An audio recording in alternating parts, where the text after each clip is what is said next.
जय श्री राम। नमस्कार मित्रों। भगवान को आप, ईश्वर को आप जिस प्रकार से प्राप्त करना चाहते हैं, भगवान वास्तव में उसी प्रकार, उसी रूप में हमको प्राप्त हो जाता है। मित्रों, आज की एक कथा वृंदावन के एक ऐसे संत की कथा है जो वास्तव में हमको ईश्वर से जुड़ने के लिए बहुत ज्यादा प्रेरणादायक है। आप सभी से निवेदन, आप वीडियो के अंत तक बने रहें। आज एक बहुत सुंदर कथा वास्तव में ईश्वर से किस प्रकार के संबंध में एक संत ने ठाकुर जी की कृपा को प्राप्त किया। वृंदावन में एक संत निवास करते थे। वह संत जो है भगवान ठाकुर जी को, कृष्ण भगवान को बाल स्वरूप में पूजते थे, अर्थात बालक रूप में उनका पूजन वंदन, उनको बालक रूप में उनका लालन पालन करते थे। महात्मा जी ने अपने मन में ही विचार कर लिया मानसिक रूप से कि मैं नंद हूं और ठाकुर जी जो हैं कृष्ण स्वरूप में उनकी गोद में बैठे हुए हैं, वे बालक हैं, उनके पुत्र के स्वरूप में उनको महात्मा जी उनका लालन पालन करते। अब तो महात्मा जी जो है जिस प्रकार से बालक की दिन भर की जो क्रियाएं रहती हैं, ठाकुर जी की जो लीलाएं थी, उन लीलाओं का अपने मन में ही स्मरण कर लेते। जिस प्रकार से वे यमुना जी स्नान के लिए जा रहे हैं तो ठाकुर जी को भी स्नान करने के लिए यमुना जी ले जाते। भोजन करने बैठते तो भोजन करते समय ठाकुर जी को पहले भोजन कराते। किस प्रकार से एक बालक को भोजन कराया जाता है, किस प्रकार से उसको स्नान कराया जाता है, बाल लीला जो भगवान की है, समस्त उनके मन में मानसिक रूप से प्रकट हो जाती। अब तो ये जो महात्मा थे वो अपने मन में बहुत अच्छा विचार करने लगे। धीरे धीरे धीरे धीरे भगवान जैसी बाल लीलाएं करते हैं उस प्रकार से वो भगवान की सेवा करने लगे, भगवान का लालन पालन करने लगे। अब तो कुछ समय के बाद महात्मा जी जो है ऐसी भगवान की लीला की सेवा करते करते उन्होंने अपने मन में विचार किया कि मैंने अपने जीवन काल की बहुत उम्र जो है गुजार दी है, तो और मैं गंगा जी स्नान के लिए नहीं गया। तो वे अपने मन में विचार करने लगते हैं क्यों ना मैं गंगा स्नान के लिए जाऊं, ऐसा वे सोचने लगते हैं और वे अपने शिष्यों को सूचना कहते हैं। इधर शिष्य महात्मा से कहते हैं कि आइए महात्मा, आप काशी पधारिए। अब तो महात्मा जाने का विचार करने लगते हैं, लेकिन इतने में ही क्या होता है कि महात्मा को वही मानसिक रूप से वो जो ठाकुर जी है कृष्ण, उनको ऐसा श्रवण होता है कि बालक मुझसे कह रहा है, कृष्ण मुझसे कह रहा है कि बाबा अभी मैं छोटा हूं, आप गंगा जी स्नान के लिए भी मत जाइए। अब तो वो जो है मानसिक रूप से जैसे उन्होंने उनको आभास हुआ कि कृष्ण मना कर रहा है, वो छोटा है, तो वे अपने मन में विचार करने लगते हैं कि वास्तव में अब मेरा बालक वास्तव में छोटा है, मैं काशी यात्रा के लिए जाऊं, गंगा स्नान करने के लिए जाऊं, ये उचित नहीं है, मुझे नहीं जाना चाहिए। और वे वास्तव में नहीं गए। फिर वही ठाकुर जी की सेवा में दिन रात लगे रहे थे। जैसे भगवान की बाल लीला उस प्रकार से उसका मानसिक रूप से अपने मन में विचार कर करके, उसका चित्रण कर करके, उसका मनन कर करके वो ठाकुर जी की सेवा लालन पालन करते रहे। अब तो धीरे धीरे समय महात्मा का व्यतीत हुआ और कुछ समय के बाद वृद्धावस्था उनको आई और वृद्धावस्था में जो है वे मृत्यु के समीप पहुंच करके और मृत्यु के ग्रास बन गए, मृत्यु को प्राप्त हो गए। अब तो उनके शिष्य जो आए महात्मा जी को कीर्तन करते हुए शमशान तक ले जाते हैं। वहां ले जाकर के उनको लेटाया जाता है। इसके बाद अग्नि संस्कार की तैयारी कर दी जाती है।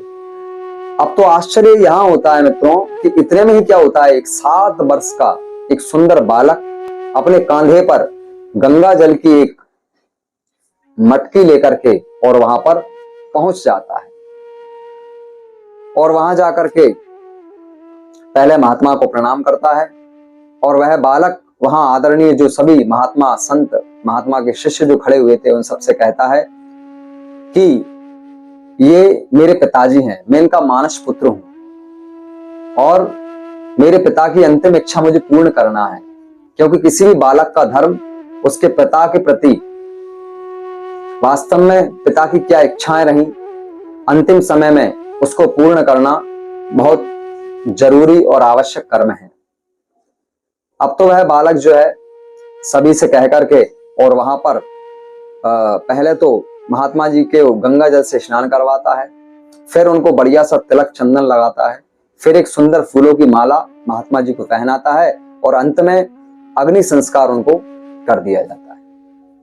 अब तो सभी जो वहां पर महात्मा शिष्य आदि खड़े हुए थे वे सब स्तब्ध रह गए, लेकिन कुछ बोल ना सके, बोलने की हिम्मत ना जुटा सके। अब तो अचानक से क्या होता है, कुछ देर में अग्नि संस्कार करने के पश्चात वह जो बालक है वह अंतर ध्यान हो जाता है। यह देख करके सबको बड़ा आश्चर्य होता है और फिर उनको स्मरण भी आता है कि महात्मा के तो वास्तव में कोई संतान थी ही नहीं, कोई पुत्र था ही नहीं। तो वे सब महात्मा शिष्य लोग समझ जाते हैं कि अरे ये तो वास्तव में महात्मा ने जो अपने पूर्ण जीवन भर ठाकुर जी की बाल स्वरूप में पूजन की, ठाकुर जी का बाल स्वरूप में लालन पालन किया, अपना बालक मान करके उनको उस परिवेश में ठाकुर जी की सेवा की, आज उसका ये पुण्य प्रताप है। अब तो सब की आंखों में से आंसू आ जाते हैं। तो मित्रों, ये जो कथा है ये वास्तविक सच्ची घटना, सच्ची कथा है। जिस प्रकार से संत महाराज ने, उन महात्मा जी ने ठाकुर जी की सेवा को बाल स्वरूप में पूजा, इस प्रकार से हमारे शास्त्र कहते हैं, हमारे ग्रंथ कहते हैं कि भगवान की सेवा, ईश्वर की पूजा वंदना आप जिस भी स्वरूप में भगवान को मानोगे, वास्तव में ईश्वर आपको स्वरूप में प्राप्त हो जाएंगे। जिस प्रकार से आप सब जानते हैं कि रावण ने भगवान को शत्रु मान करके, शत्रु बना करके उद्धार पाया। भाई रावण कोई और द्वारपाल हरि के प्रिय दो, जय और विजय ना। तो जय और विजय नाम के जो रावण कुंभकर्ण इस युग में बने, आप सब जानते हैं।